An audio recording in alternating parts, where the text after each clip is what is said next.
we get started, make sure you subscribe to this channel. That way, when I release more videos like this, you'll get notified. So welcome to the show, Roberta. I'm so excited to chat with you. I'm so excited to be here. Thank you. So there's so many reasons why I wanted to talk to you. First off, I'm super excited about your brand new book. So I want to talk to you more about your brand new book. But you and I have known each other for quite a while, and I've watched you through so many different iterations in your business. And it's just, I love watching how clear you've gotten about what you do, who you help, and I just want to explore more of your journey because there's others who are just starting out or haven't figured out that kind of success that you have. So I think it would be a huge gift for other people to hear more about your story. Okay, well, I'm ready. All right. So, okay, talk to me. Take me back in time. What were you doing before you started your business? Well, before I started my business, I was head of HR. And at the age of 24, I was promoted into the executive suite.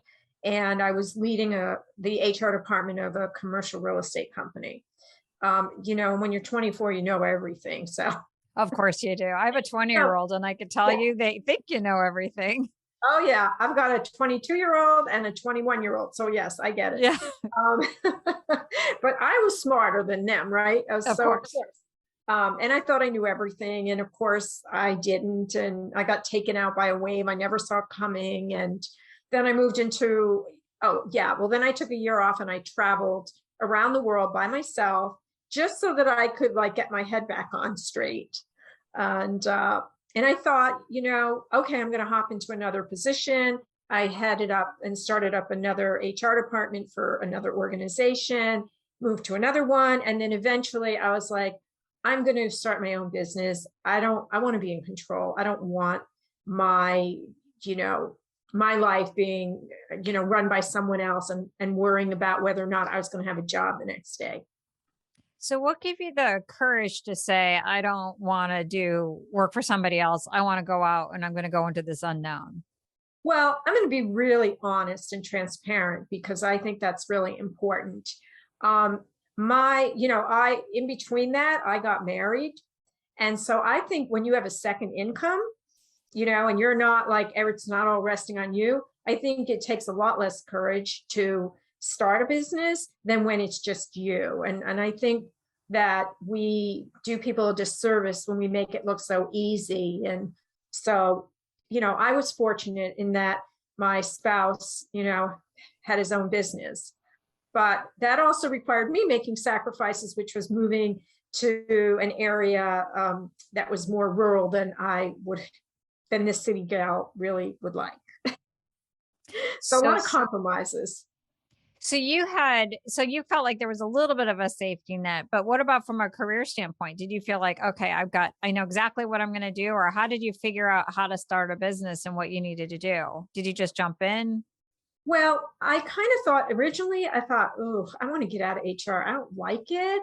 But then when I really stepped back, it wasn't that I didn't like it. It was like I didn't like being inside and that I didn't like not having my ideas valued. And when I watched other consultants come in and tell my boss the same thing I was telling them, and of course their ideas were spectacular, I was like, I've had enough of that. So for me, that transition over to the other side, where when I first started my business, my company was named Human Resource Solutions.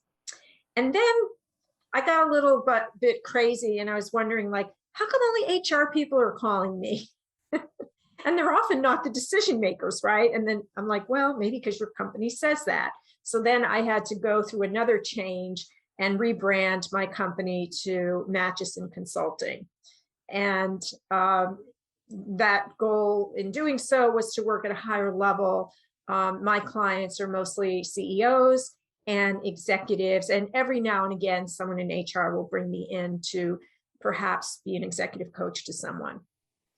So that's interesting because a lot of people have that impression. My experience of working with HR is that they have similar kind of challenges as you might have had as an internal person around not having that seat at the table with a voice that's heard.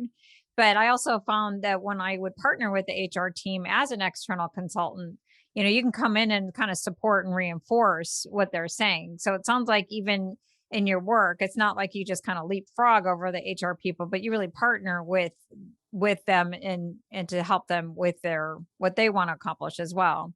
Right. Well, it depends on who's bringing me in, right? So sometimes the CEO will bring me in, and then I will work with the head of HR.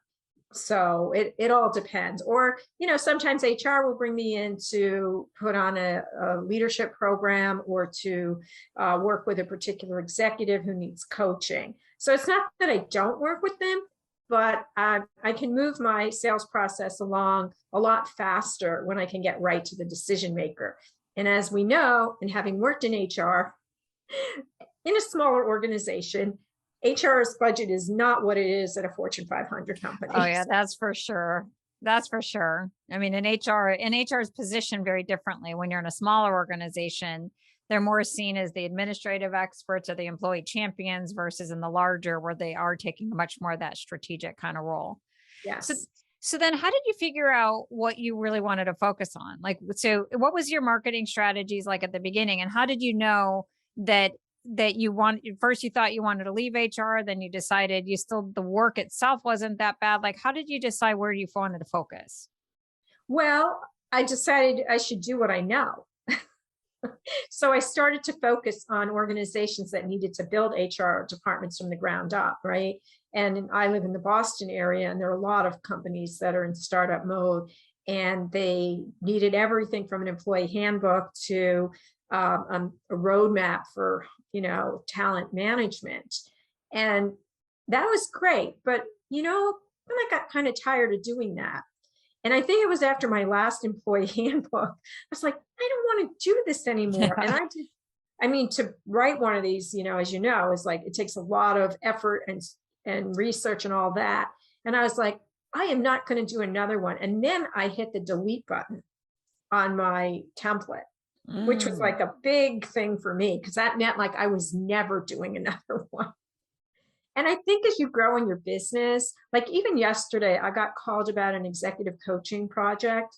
And, I just kept going through what they were asking for, and whether or not this person I thought could really be helped, and whether or not I wanted to do it for this amount of money. And I just said no. So as you get older and you have more experience, I think it's less about the money and more about, can I make a difference? Yeah. And if the answer is no, I'm not doing it. It's also too, is that when you're dealing with the employee handbook kind of situation, that you also got to a point where like, I don't want to keep reinventing this career I had a million years ago. I want to go to what's next.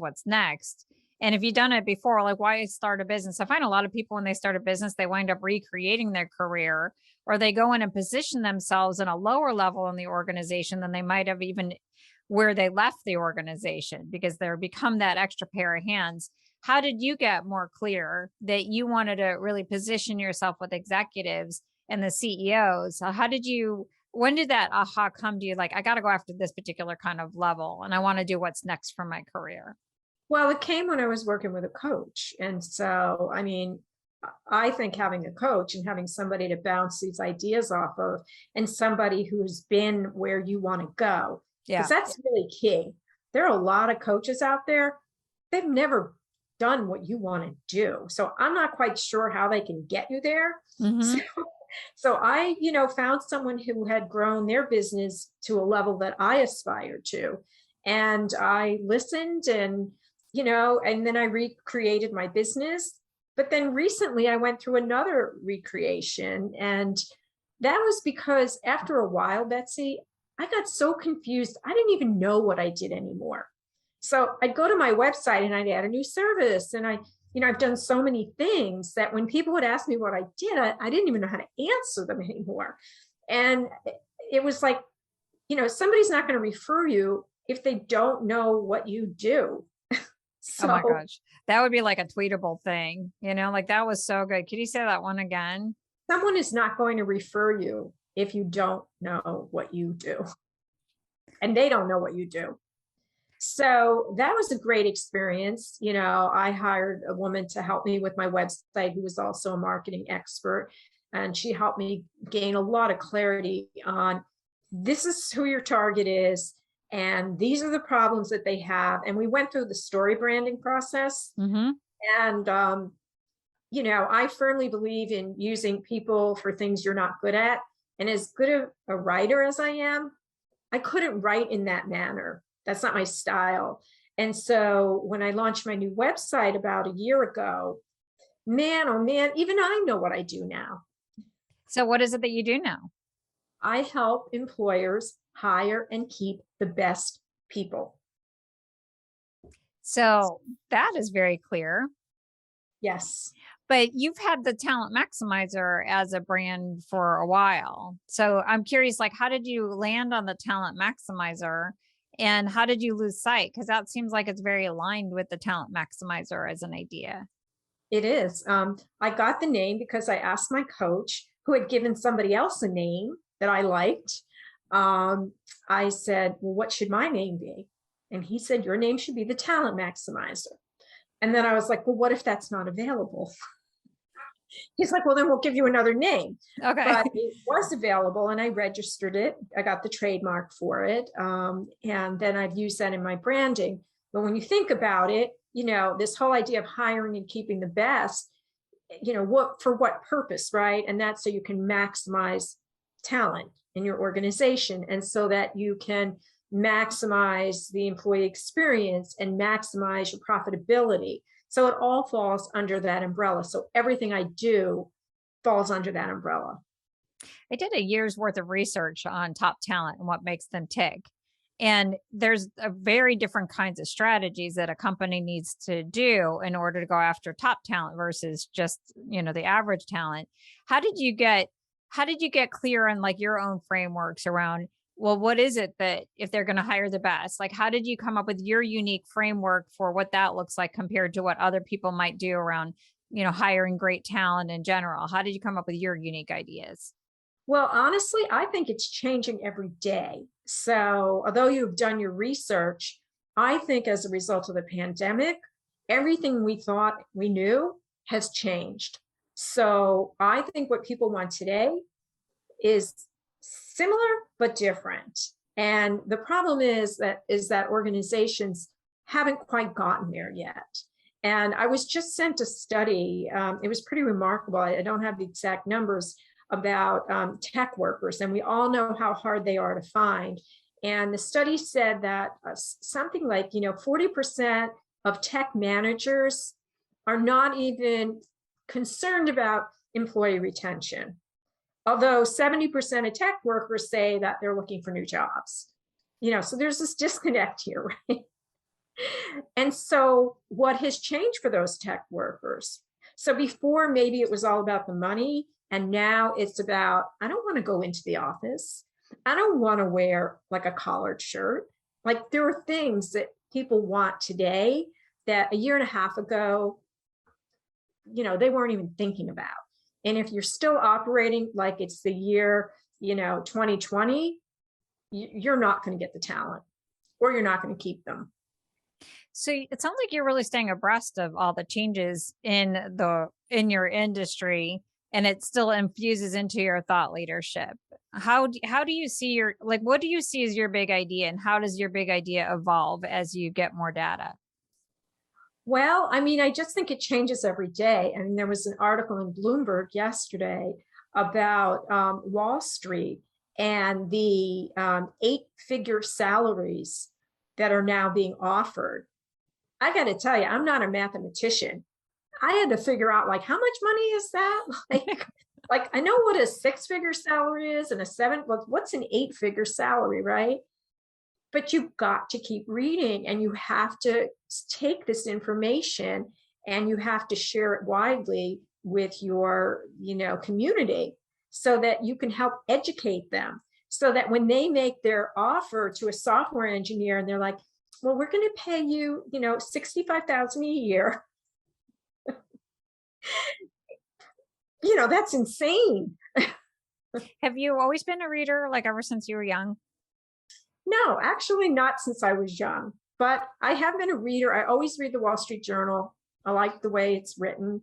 I look at the LinkedIn headlines because it's pretty what's trending.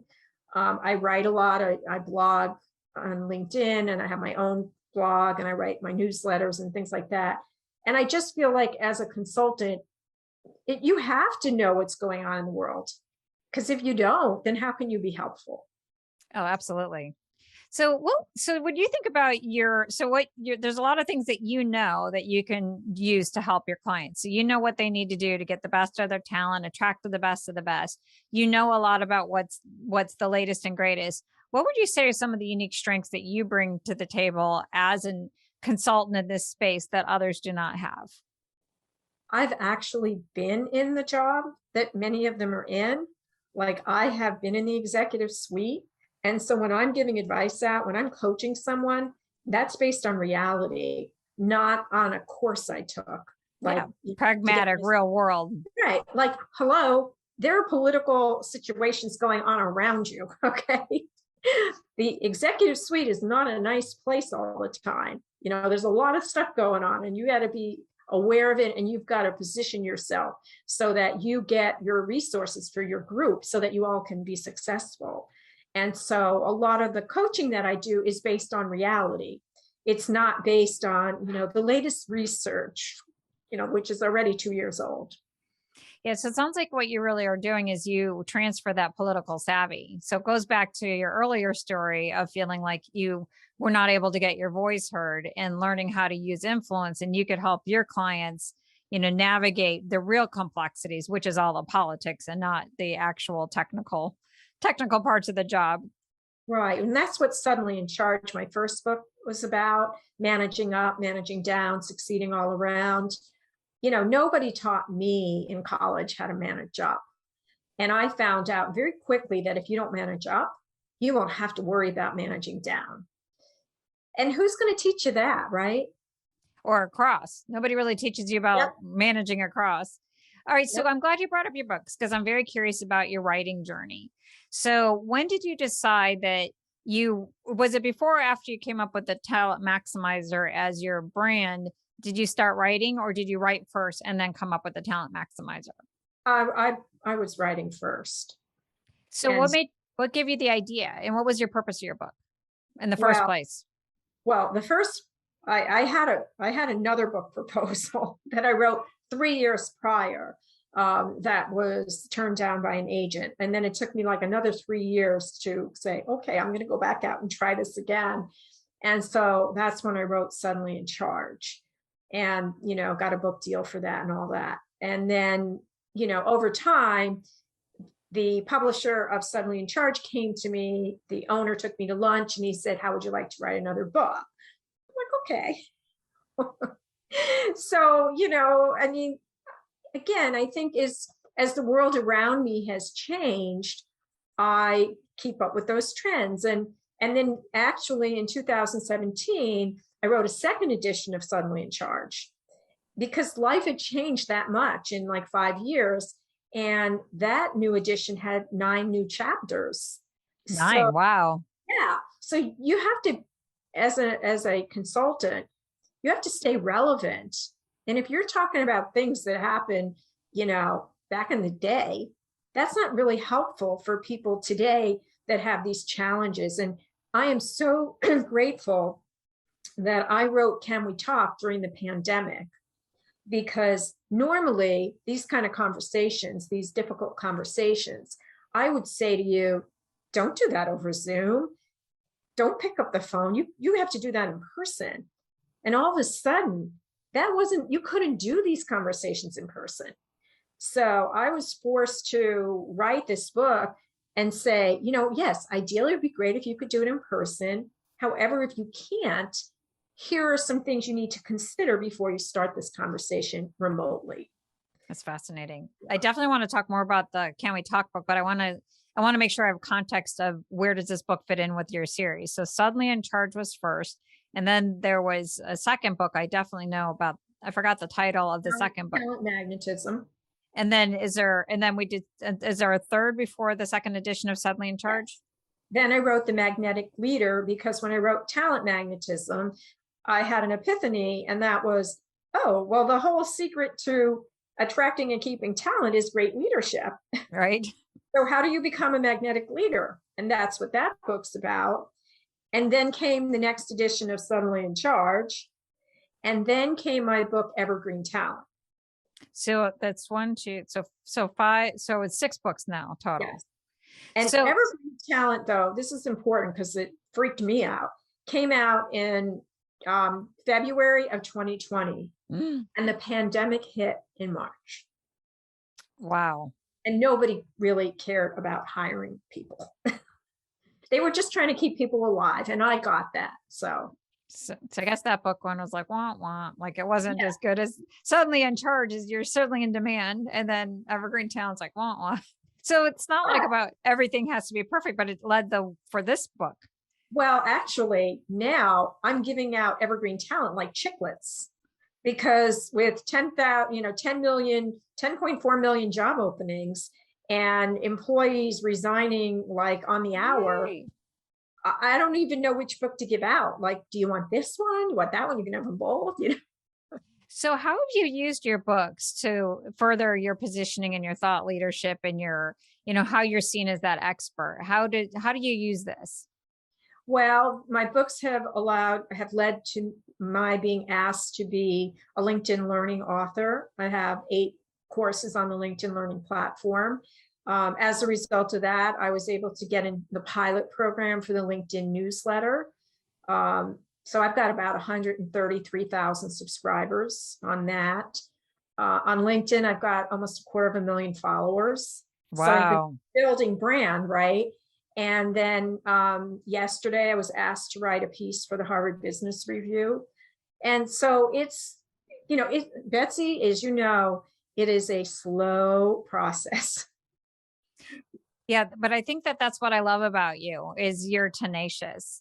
You seem like that kind of person. Is like, I'm going to keep figuring it out. I'm going to keep figuring it out. I'm going to stay in the game. I mean, even as you talk about your proposal process for the first time where you tried to get a book and it didn't work out, and then you went and kept at it, that there's something that's really unique about you. I've always known that about you. Like when I see you from afar, it's like, you're just somebody who just keeps at it. It's such an inspiration all the time. It's also exhausting. Yeah. But so when you think about all of this visibility, then somebody's listening and it's like, oh my gosh, she just must have clients like just coming to her all the time. Does it magically happen that way where just because you have all that visibility and now clients just must magically come to you? No. In fact, we have a common friend, Dory Clark, and as much as this recognition as I get, I joined yesterday her Recognized Expert program, because it's like, okay, I've got all this, but I can probably do more or do a better job of getting recognized. So why not learn from that community? So I think that when you, as a consultant or new business owner, when you stop learning, you might as well just retire. So there's got to be other ways, but I still find the best way to get clients is you have to pick up the phone, right? And you have to network. This morning, I was at my first in-person event in 18 months. Wow. So that was quite, unique. I was like, do you shake hands? Like, do you keep your mask on while you're sipping your coffee? Like, how does this work? It is so weird. I went to my first networking event like a month ago. Like, I don't even know what to do here. Like, fist bump or I don't know. Like, what's nice? I don't know. But I had just gotten my booster. So I thought, okay, it's been 2 weeks. I'm pretty locked and loaded. So you should be okay.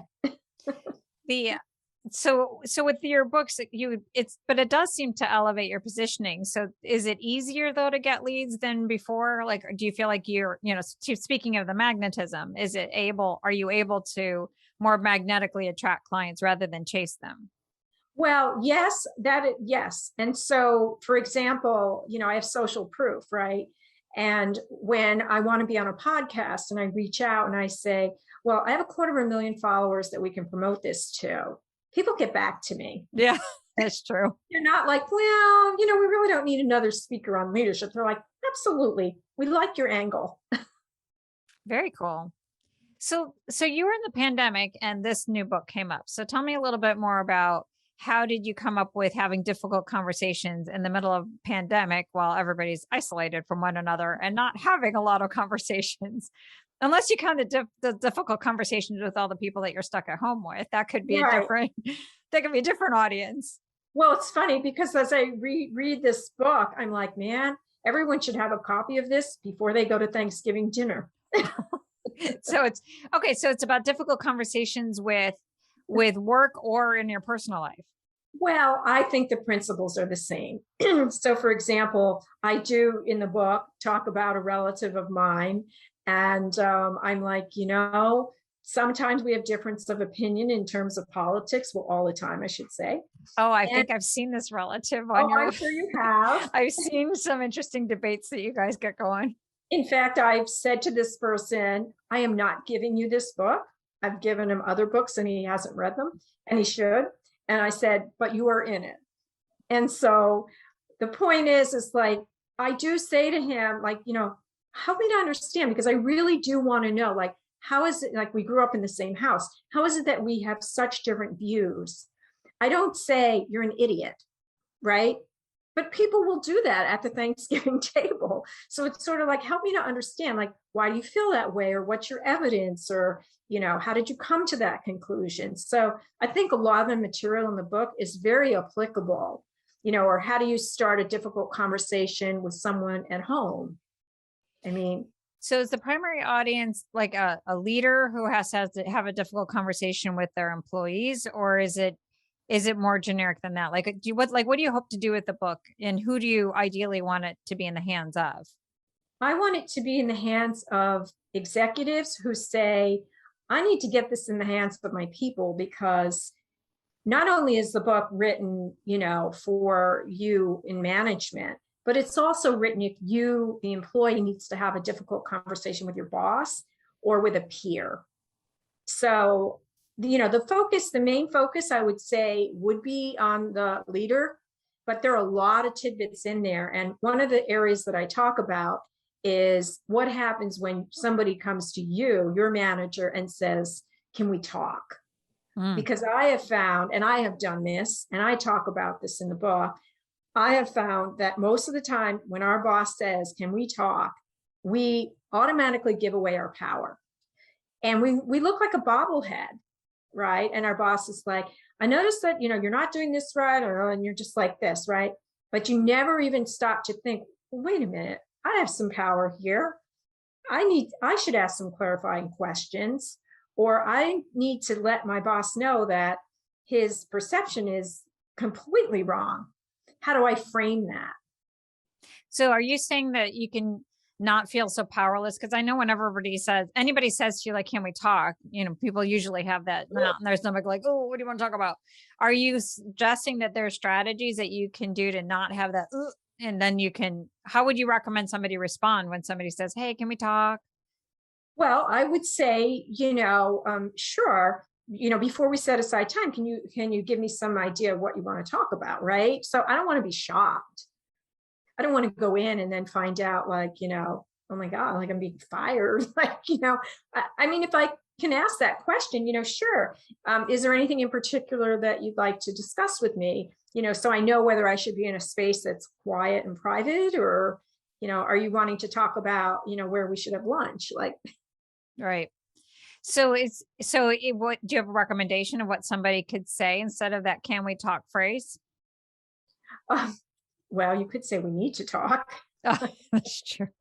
But you could say, hey, I've been thinking about something. It's been on my mind, and I'm wondering if we could have a discussion. Yeah, that seems a little less. Or like, hey, can we have a chat about X, Y, and Z? Would it be better just to say, hey, I was thinking about what you said. I'd like to have a chat about X, Y, and Z, and just automatically reduce the anxiety? Yes, if that's truly what you want to do.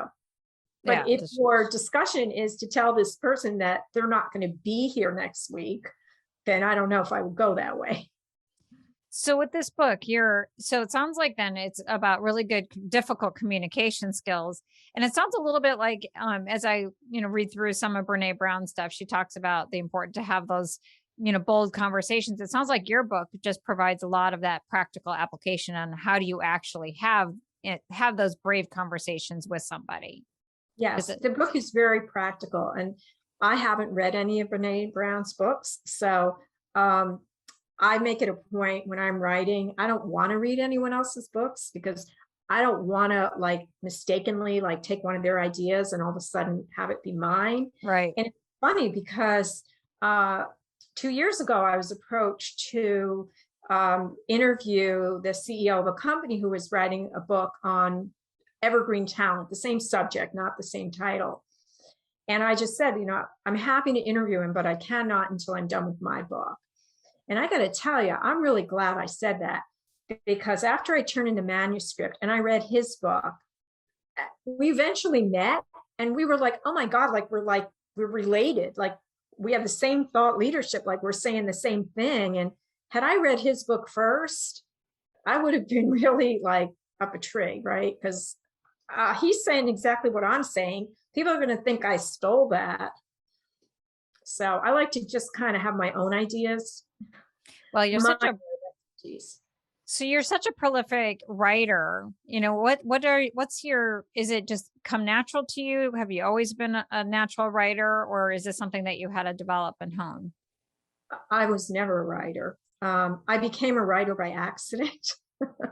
I was approached about a project writing for Monster. And I was like, well, I've never really written anything. And the company that brought me in, they said, don't worry, we'll do what we normally do. You write something and we'll edit it and we'll send it to them. If they like it, we'll put you on that. And then I was like, okay, I could do that, right?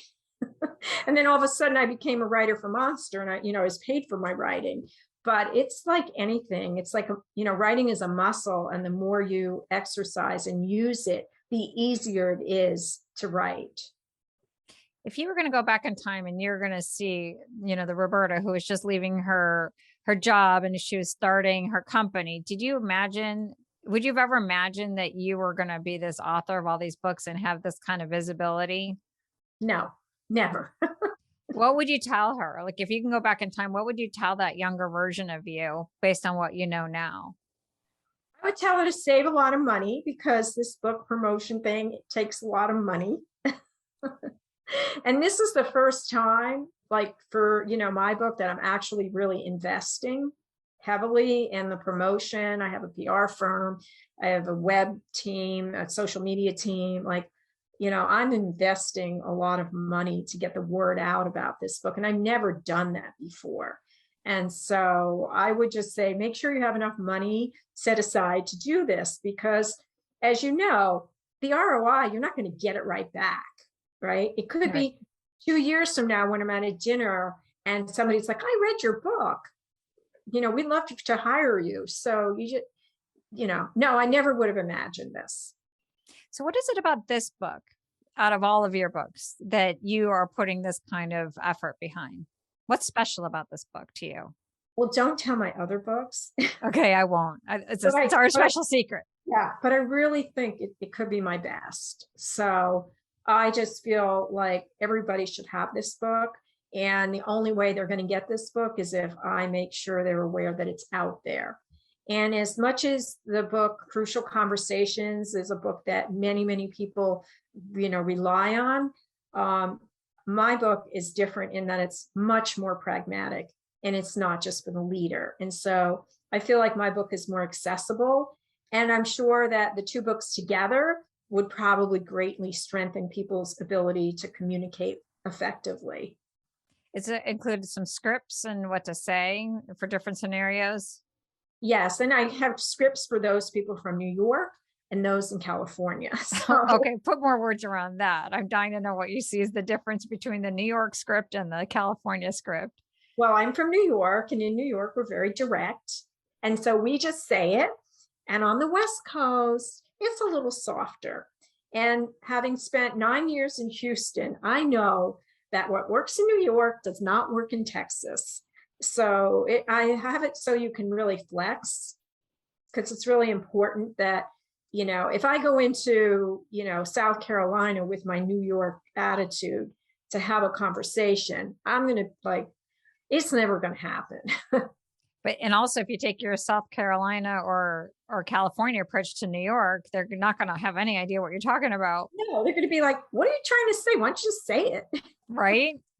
So this goes back to your political savvy, and I'm wondering, as you've been thinking through, like what I hear is a thematic aspect of like what you're really good at is that navigation of different perspectives, like shape shifting into I could be all things to all people and how I need to in order to get the outcome. Am I reading that superpower accurately? Yes, and even, I was reflecting back, with Facebook and everything about, high school. And I was like always a chameleon. Like, I wasn't like one of the cool kids. I wasn't like a pothead. I wasn't a jock. I wasn't a cheerleader. I wasn't any of those things. But I could move in and out of those groups really easily and just kind of change. People would just think I was one of them, even if I wasn't. And so I think that's always been my natural ability to kind of blend in where I am. So is that a skill that you teach people through your coaching and your books on how to use that, how to have that kind of skill to further your career? Well, it depends. Sometimes you want to stand out. Right. That's true. You don't want, especially women, you don't want to be like, a wallflower and just part of the wallpaper. You want to be able to be out in front. And then how do you do that? I found that in my experience with some of the executives that they stand out in so many ways by knowing how to do what you just did, by being able to, shift your communication to relate to whoever you're talking to. But again, the chameleon superpower just came back up because you said, well, it depends on who I'm talking to. Like, so it seems like there's the thematic kind of ideas, the conversations that you have. It's almost like, connect with who you're talking to so that you can hear them. So it seems like that might be why because your cornerstone is it connects with this bigger picture of who you've been, where you can adapt your communication to get your message heard. And you're more attached to the message and less attached to the delivery mechanism that you might have been using. And that's how you created results. I could be reading between the tea leaves and I could be completely off, but that's what I'm kind of hearing from you. Is that remotely accurate or? Well, to me, and I'm sure to you as well, it's about getting the results, right? And that's why I have different versions in the book of, the East, West Coast, Texas, whole arena, because what do you really want to see happen? And you really want to see results, right? You want to see something change if you're having a difficult conversation, whether it's you want to have a certain behavior change or you want to see something else happen. And so you have to be able to communicate in a way that the other person can get that message in a way that they understand it. Otherwise, you'll be like one of my clients who I spotlighted in the book, who is the CEO of a hospital. And he thought he was very clear with one of his executives. And after a very tough conversation, he left the room like, ooh, that went really well. And it turns out that the behavior that he had hoped would change didn't, because that executive was not clear on what my client was asking him to do. And 3 months later, he had to fire the guy. So it sounds like the biggest thing that this book provides is different from other communication books is really figuring out how to craft your message for the listener and how to really understand what that message needs to be, because you have a particular outcome for a particular reason. And it's really learning how to make sure that message gets clearly across. Yes. I mean, I've watched employee termination meetings where people have said, you're the best employee I've ever had. Oh, by the way, I'm letting you go because your performance hasn't been stellar, right? Right. Like, what is that? That's called cognitive dissonance. And it's okay. And it's called a crisis that a lot of people do not like. It's like, I can't make sense of these two phrases. So. Right. And then the person sitting there, was I just fired? Right. Or given a promotion? I'm not sure. Right. That's funny. So if you want to get this book, how to help the people who are listening get their hands on this particular book, and hopefully definitely in time for the holidays, because there's a lot of difficult conversations and it's so timely from that standpoint as well. Like probably from a work standpoint, everything's so much in flux and having to have these conversations, but it just seems like as a society, we're just not all that civil. as Right. much as we might have been in the past. So it seems like it's timely from that standpoint as well. So how do you get a hold of this particular book right now? Well, if you want it right now, like within the next 10 seconds, you can go onto Amazon and download the Kindle version. You can also order the paperback on Amazon or Barnes and Noble or Goodreads or wherever you buy your books. And if somebody wants to work with you, tell us a little bit more around how they can get a hold of you and what's the first step of working with you? Well, the first step is to reach out to me, and my email is Roberta@Matuson, Matuson consulting.com. If they want to connect with me on LinkedIn and they mention your podcast, happy to accept that invitation. And, hey, I'm all about the conversation. So if there's something on your mind and you want to talk, reach out to me and I'm happy to have a conversation with you. That's awesome. And is there anything else that you want to tell me about your journey to your thought leadership and positioning yourself in the market as that expert? And I just didn't ask you the right question. No, I'm just getting started. That is exciting. And what's next for Roberta? What's the next iteration of your business? Now that I've been out of the house, there's no holding me back. I'm ready to go. I'm ready to speak at conferences again. I wasn't sure I was ready, but now that I've been out of the house today and my suits fit, I'm ready to go. On that note, we will wrap up this interview. Thank you so much for being with me today. It was great, and I so appreciate it. Thank you for having me.